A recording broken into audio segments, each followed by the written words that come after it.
It's my lucky day. It's my lucky day.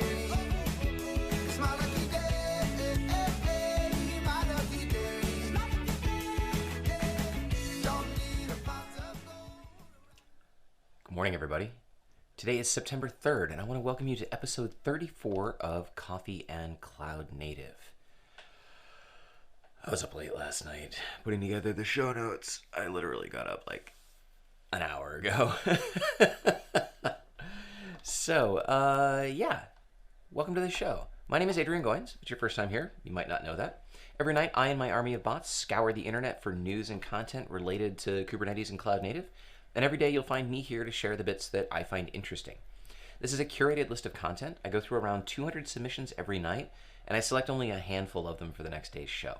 These are the tools and the products and the solutions and the things that I would use or do use, and you might not believe it because I'm a little bit tired, but I am actually excited to be here and share them with you. Of course, if you're watching now or in the future, please click the thumbs up button on the video so the YouTube algorithm shares it with other people.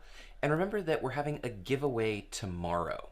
If we get 50 people watching the stream live, I'll give away Brett Fisher's Kubernetes Mastery course to one of the people who are in the chat.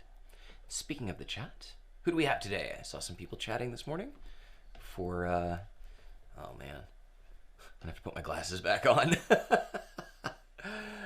Good morning, Jason and Justin and Carolyn. Nice to see you. Chris, yes, Chris, cold brew coffee absolutely counts. In fact, any type of beverage counts. It's coffee and Cloud Native because it's early in the morning, but it can be, well, we already have a beer and SecOps podcast out there from Steve from Aqua. Anyway, asterisk beverage and Cloud Native. Good morning, Wojtek, Carolyn, Chris, John, Nicholas. Wow, we got a lot of people today. Mose, good morning. Mose, it's okay. You don't have to apologize for not being here yesterday. It's not school. It's come hang out. If you can do it, that's great. It's nice to have you. But, life is life, and sometimes we got to go do other things. Mauricio, good morning from Brazil. Bem-vindo. Trying not to slurp my coffee directly in front of the microphone here. All right, let's get started. The first thing that I have to talk about today is actually a holdover from yesterday.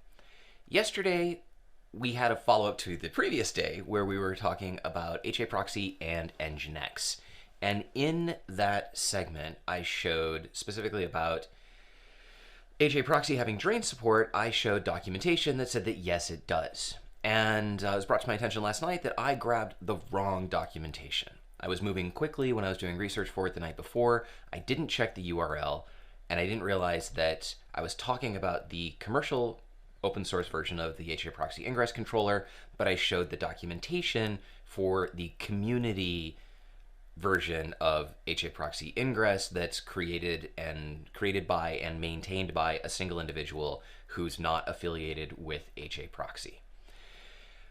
Added to this, when I was speaking about the Nginx ingress controller, I was showing GitHub issues about the commercial open source version of the Nginx ingress controller, which does not have drain support, yet I was talking about the community open source ingress controller attached to Kubernetes, which does.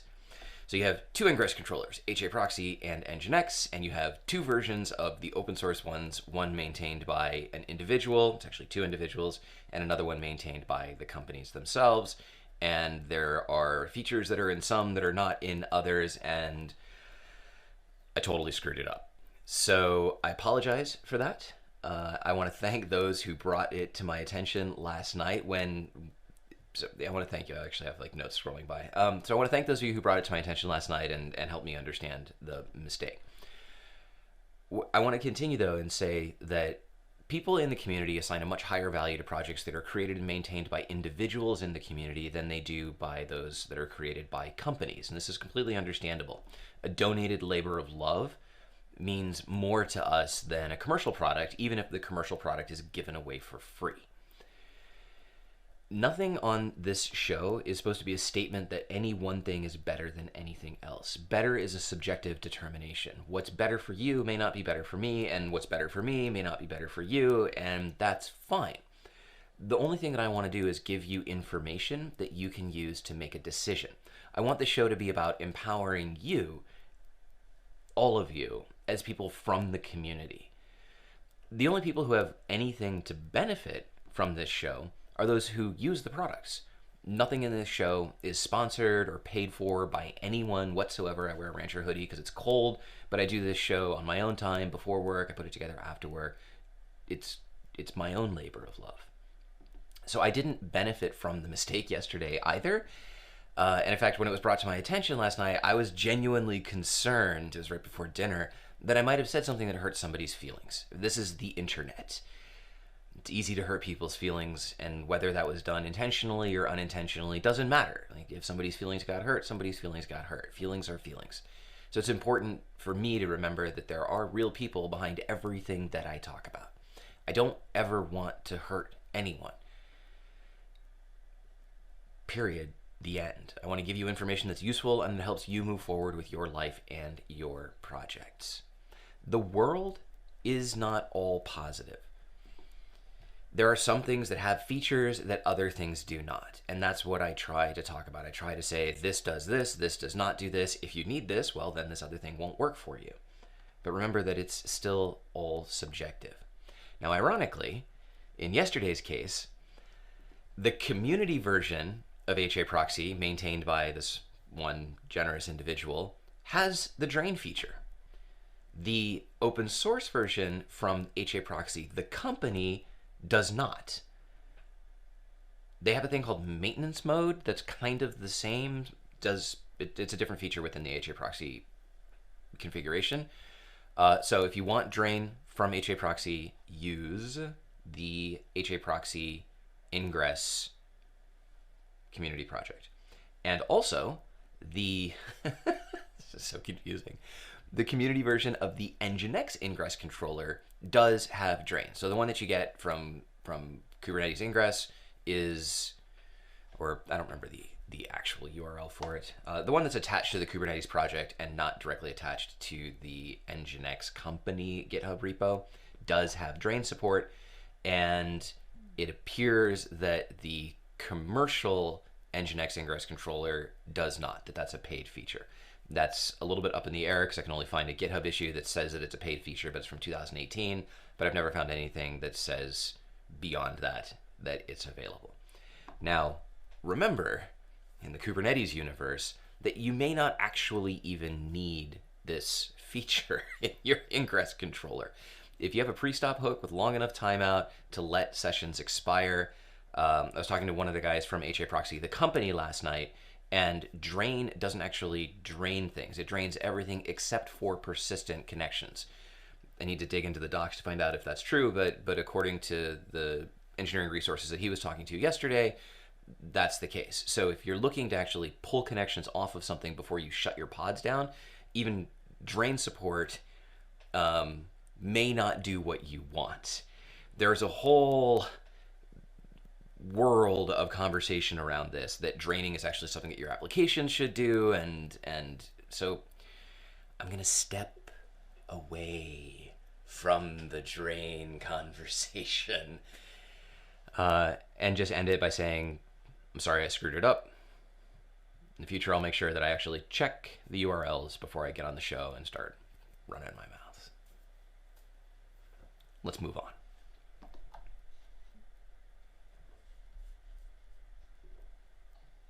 We have actual news today.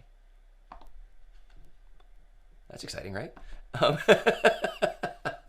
In the conversations about the stuff that's going on with Docker Hub, there have suddenly popped up all around. I don't know if it's that timeliness of coincidence or if it's just, I don't know, but there's all sorts of other solutions being made available for us.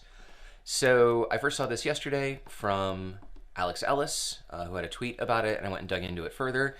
GitHub has a registry now. Of course they do.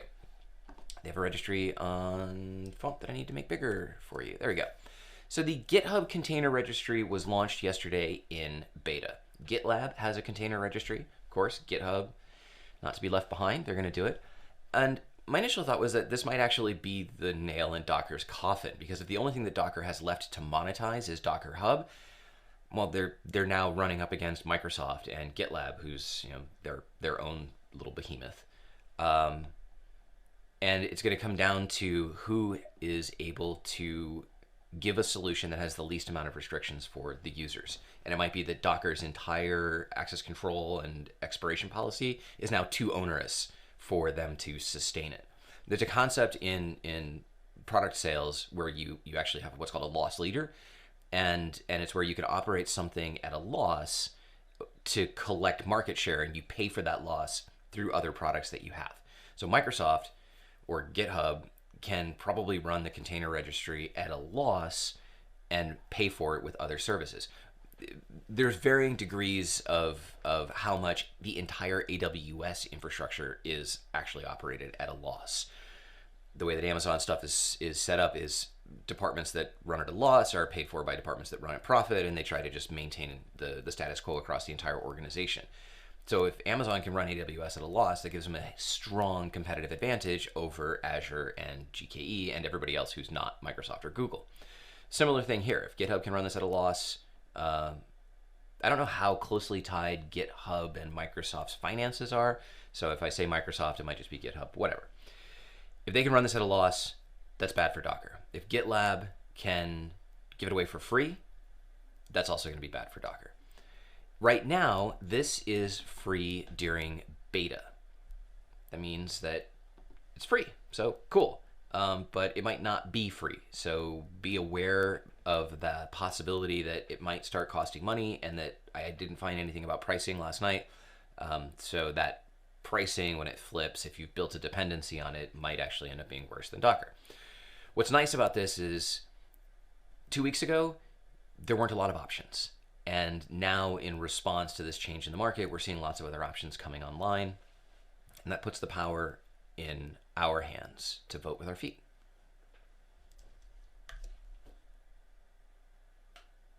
Oh. This is not actually the one that I wanted to show you next. Yesterday, it's funny, I can't seem to get this one on the show. Yesterday, I had a... Hold on, I'm getting the URL. Yesterday I had something I wanted to talk about, and then I was like, oh, I have so much time. And it was on the screen. And then I went and I flipped back to the main camera, and I talked for a while about a bunch of other stuff, and I flipped back and I didn't actually talk about it. I just moved on to the next thing. And then now I'm supposed to talk about it, and it's not even in the tabs. Here you go. Konstraint. We're going to talk about it. I'm not going to let the universe not let me. Konstraint is a CLI tool to assist with the creation and management of templates and constraints when using Gatekeeper. I don't use OPA yet, so I couldn't test this, and I can't even really talk about it intelligently, so maybe I shouldn't have put it on the show. But looking at the features that they describe, it looked like something that those who are using OPA would benefit from.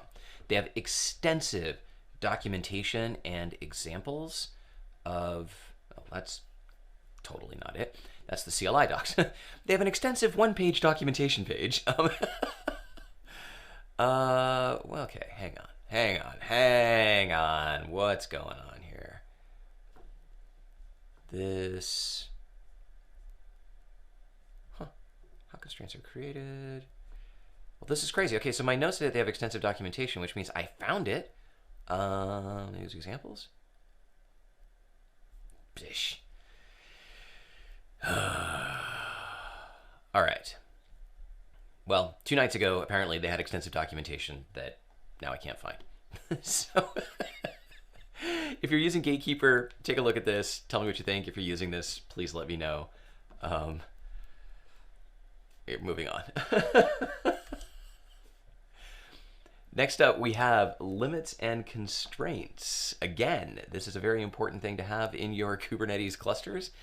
This came to me from Freak, who watches the show, and that's his Twitter handle, Freak. He brought this to my attention, and it's from our friends at LearnK8s. So like the last LearnK8s article that we had on the show, this one is juicy and informative. The first thing I want to call your attention to is the TLDR at the top of the article. This is something that I'm curious I'm curious to know how you feel about this. TLDR, too long, didn't read. People put these at the top of the article, or sometimes they put them at the bottom of the article.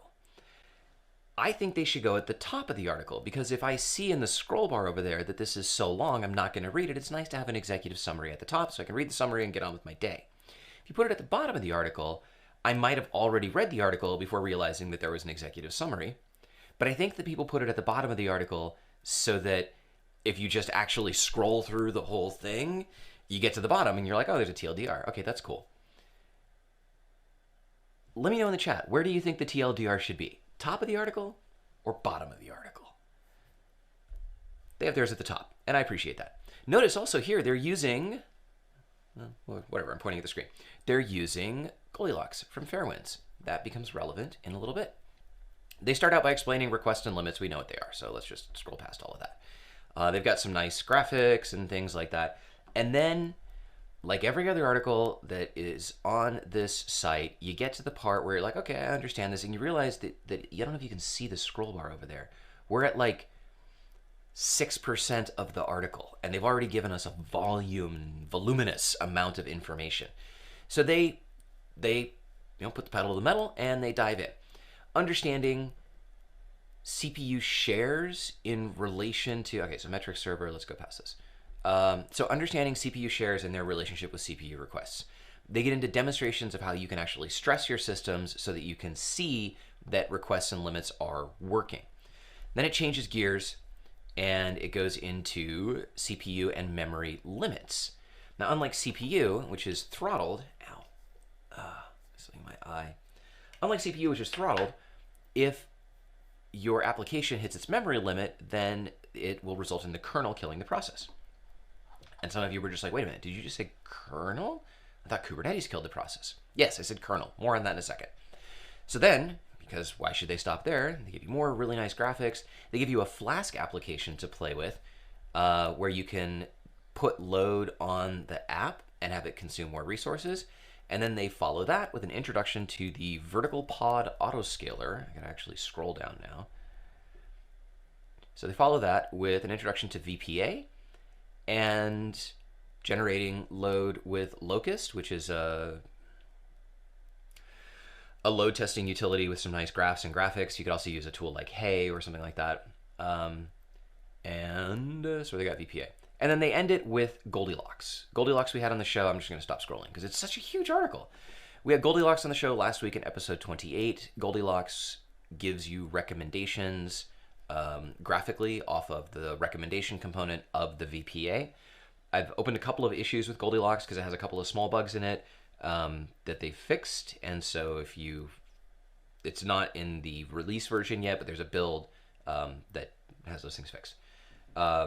And yeah, so this is a great article, introduction to what these things are, why they matter, how you can see that they're working and why they matter, and then what you can do to actually fix them. But we said OOM, killed by the kernel. We have an article here from Bhargav, where he says that, so when your application hits its limit in memory, the actual thing that does the OOM killing is the kernel. But it's a little bit more complicated than that. He is one of those people who is like, well, how does this actually work? Let me go figure it out. Now that I know how it works, let me write an article about it. The kernel has an OOM score for every single process, but it allows other things to set an adjustment value for processes, which is what Kubernetes does. So Kubernetes sets different OOM adjustments for guaranteed, best effort, and burstable QoS classes in the workloads. When things run out of memory, it starts off by killing. So when there's memory pressure on the host itself, it starts out by killing best effort stuff, followed by burstable stuff, followed by guaranteed stuff. When your app uses all its memory, it's actually the kernel that does the killing. Something that I didn't know that I learned from Bhargav's article down here at the bottom is that when something is killed because it's using too much memory, it's not actually evicted from the node. It's just restarted by the kubelet if the restart policy is set to always. Obviously, if it's not set to always, it's not restarted at all, but it just restarts in the same place and it can start to use memory again because the memory all gets cleared. I thought that was interesting. Kubernetes 1.19 announced the upcoming deprecation of a bunch of stuff. It promoted Ingress to GA or V1 or whatever. It promoted it to out of beta. And it said that we're going to see more things moving from beta to production, or else they're going to have to move back to alpha. So how do you track that? And then what do you do about it? This is a blog that came up on CNCF's site yesterday that it's actually a repost from a blog article in May, but it's relevant right now with the 1.19 stuff. And it introduces the problem. And then it introduces a tool called kubent. But no, it's kubent. Kubent stands for kube no trouble. This is a tool that you can run that will scan your cluster for resources and Helm charts and report back if they're running with deprecated APIs. It'll scan local files if you have them. It'll scan Helm 2 and Helm 3 releases in your cluster, and then it'll also just scan everything that's running in the cluster, and it'll come back and it'll give you some information. It's great. It's cool. You can just run this periodically and get a report, or run this after you do an upgrade, or, so here's a sample of the report that it generates. There is another tool from Fairwinds called Pluto that does a similar thing, but it does it a little bit differently. Pluto will scan files, and it will scan in-cluster Helm releases, but it won't scan arbitrary stuff in the cluster. So you'll have to script that to actually pull the YAML out and then run it through Pluto and put it back. Or not put it back, but run it through Pluto and get the report. One thing that Pluto does do, and I hope Fairwinds, if you're watching the show, you can modify Pluto so it actually can do this against the entire cluster. That, I think, is the one thing that's missing from here. One thing that Pluto does is, in addition to telling you what the thing is, you can see the highlights there.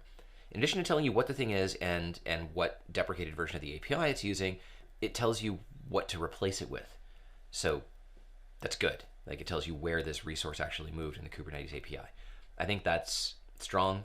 They also tell you if it was not just deprecated, but if it was also removed. So if you're still running some things from 1.16, hey, guess who hosts a Coffee and Cloud Native show that has a Kubernetes cluster that's so old, it's still running Kubernetes stuff that's been removed in 1.16. I'm not going to tell you who, but I'll let you guess. I actually like having this one old crufty cluster around that I'm still in the process of migrating off of, because when I find these kinds of tools, I'm like, oh, what vulnerabilities do I have? Oh my God.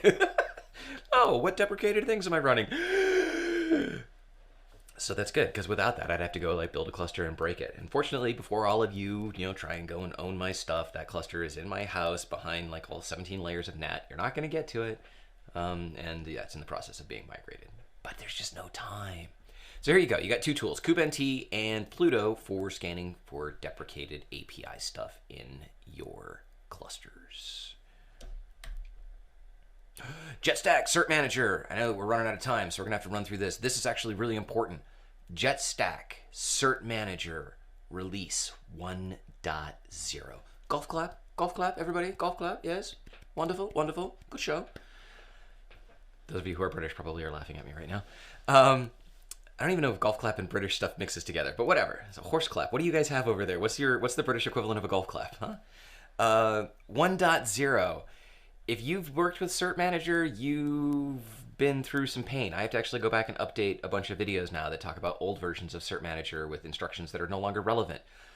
Cert-manager has evolved, and JetStack did a really good job of saying, hey, you know what?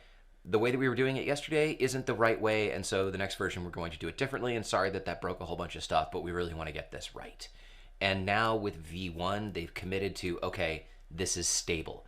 The V1 API is not going to change. There's not going to be breaking changes within the V1 API, and so there you go.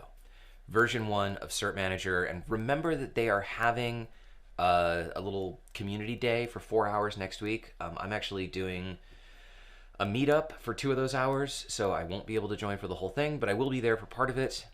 This is free to register. These guys do great work for the community, so please come and hang out and tell them that you love them and appreciate their stuff. Oh, okay. There's 2 more things that I've just got to get this. We had a question come in from Devin. I think it was from Devin. Hang on, I'm scrolling in my notes. When I had Trivy on the other day, Devin asked about running Trivy in cluster, or saying, how can you scan resources that are in a cluster? And I said, you might actually need a commercial solution. And I was kind of wrong. What you want is Starboard.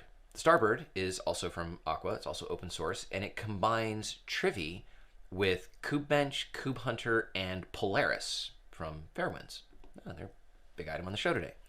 This will scan in-cluster resources. It has an Octant plugin, if you use Octant. So it'll scan in-cluster resources, and it will give you back benchmarks, vulnerabilities, and best practices so that you can take action on your cluster.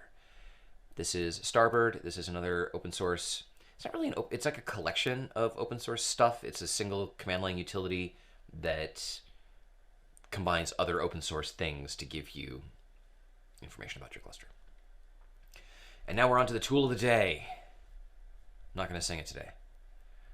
You know, yesterday I got off of the show and I went and put, I have an Apple Music subscription, so I went and I put Telephone by Lady Gaga on because I just wanted to imagine what a tool of the day jingle would sound like if sung by Lady Gaga. And I'm not going to sing it. I was tempted. Almost. You almost got me to do a Lady Gaga impersonation. Hey, Devin. Most of Starboard is still not production ready. Well, no. Well, maybe. I mean, Starboard combines Trivy, KubeBench, KubeHunter, and Polaris. So, like, those are things that work. I'm not sure what production ready means, Mose. It doesn't take any action. It just gives you information about your cluster. Does it do something bad? Does it, like, burn the toast?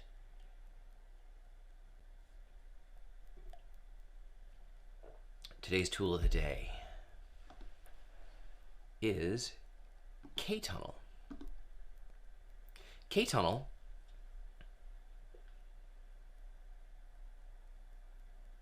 is really relevant if I can talk about the other thing I didn't talk about today. You know what? Oh, that's it. We're gonna do the last one. We're gonna go a couple minutes over. I'm sorry. It's just I can't.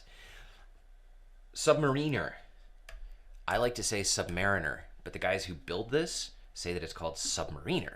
So, submariner. I don't even have my submariner notes. There they are. Submariner is a tool for tunneling between Kubernetes clusters. Let me show you the architecture page. This enables you to connect and do layer 3 routing between multiple Kubernetes clusters. So you can have a multi-cloud single Kubernetes cluster that can do a bunch of stuff. This was a project that was started inside of Rancher, and it's open source, so you can go and play with it. You can do all your stuff to it. Yesterday, they released 0.6. Yesterday, the day before. They've released 0.6. This has changes to DNS names, which is why I have it on the show. If you're using the old DNS names for the services, you're going to have to change that. Right now, they'll support both of them, but in 0.7, the old version will be removed. Also, it increases the minimum Kubernetes version to 1.17. That's not on this page. And has some other new features like Submariner pods will do a graceful shutdown and cleanup during gateway failover.